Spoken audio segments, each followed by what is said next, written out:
ওম তৎসৎ। সুতরাং সংসারীর উচিত কোনো প্ররোচনায় পা না দিয়ে আত্মসাধন বা ক্রিয়াযোগ সাধন করে মোক্ষ লাভ করা। ক্রিয়াযোগ নীরব অনাড়ম্বর সাধন কৌশল। এই সাধনায় গেরুয়া, জটাজুটো, মালা, তিলক, ফুল, চন্দন, বাহ্যিক কোনো দ্রব্যের প্রয়োজন হয় না। নীরবে নির্জনে গৃহকোণে বসে এই আত্মকর্মে ব্রতী হওয়া যায়। ক্রিয়াযোগ জগতে প্রচলিত সাধনার মধ্যে সহজ সরল একটি অনাড়ম্বর সাধন পথ, যা সাধারণের উপযোগী।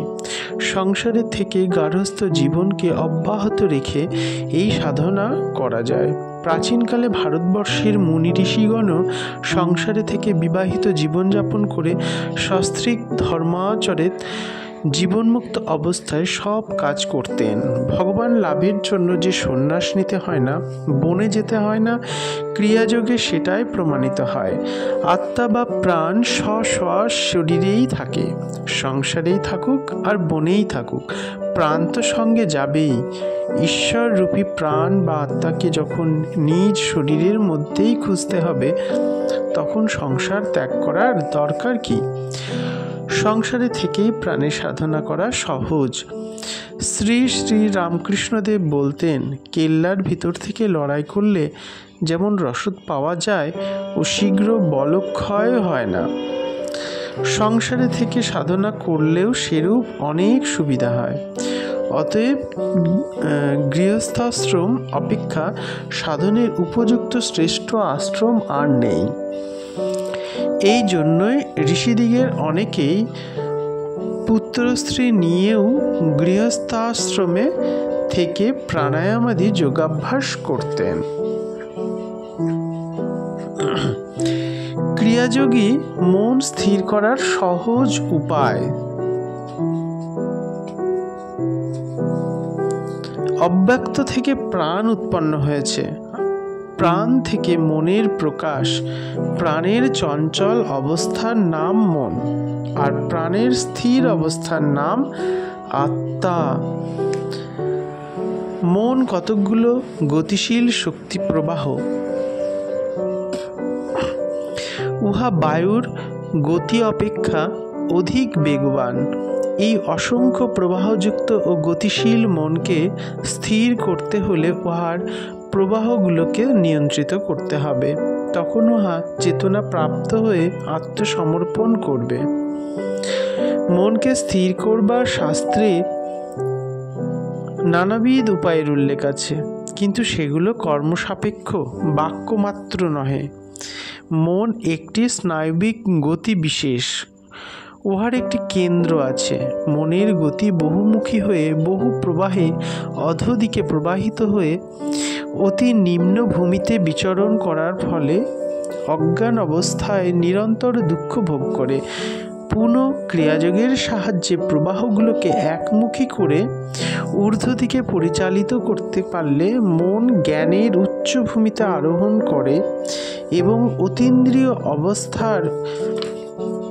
অবস্থায় উপনীত হয়ে পরা জ্ঞান লাভ করে। এখন দেখতে হবে যে মানসিক গতিগুলো অপর কোনো শক্তি দ্বারা পরিচালিত কিনা। প্রাণ শক্তির দ্বারাই দেহ ও মন চালিত হয়। প্রাণের প্রবাহ মেরুমজ্জার মধ্যে স্নায়ু কেন্দ্রে অবস্থিত, তা থেকেই দেহ ও মন চালিত হয়। প্রাণের প্রবাহ মেরুমজ্জার মধ্যে স্নায়ু কেন্দ্রে অবস্থিত, তা থেকেই এই দেহযন্ত্রের সমস্ত পৈশিক ও স্নায়বিক শক্তি প্রবাহ পরিচালিত হচ্ছে। কারণ দেহের প্রাণশক্তি যখন স্থিমিত অবস্থা ধারণ করে, অর্থাৎ দেহ কম্পন বা গতি শূন্য হয়, তখন এই দেহের সমস্ত পৈশিক ও স্নায়বিক কেন্দ্রগুলি থেকে মরুমজ্জার মধ্যে অবস্থিত প্রাণের প্রধান কেন্দ্রে প্রবেশ করে ঊর্ধ্বমুখী হয়ে অন্তরতম দিশে চলে যায়। মন, প্রাণ ও ইন্দ্রিয়বিহীন অবস্থায় দেহ পড়ে থাকে। তাহলে বুঝতে হবে যে প্রাণ শক্তির সংযম যতই অভ্যাস করা যাবে, মন ততই ইন্দ্রিয় প্রভৃতি স্নায়বিক কেন্দ্র থেকে বিপরীতগামী হয়ে সংযম প্রাপ্ত হবে। প্রাণায়ামই একমাত্র একমাত্র এই প্রাণের স্পন্দন সংযত করবার উপায়। প্রাণ স্থির হলে মন আপনা আপনি স্থির হয়। তাই বলা যায় প্রাণায়াম ক্রিয়ায় চঞ্চল মনকে স্থির করবার একমাত্র উপায়। ক্রিয়াযোগ সাহায্যে তা সাধন করতে হয়। মন সংযমী সকল সাধনার একমাত্র লক্ষ্য।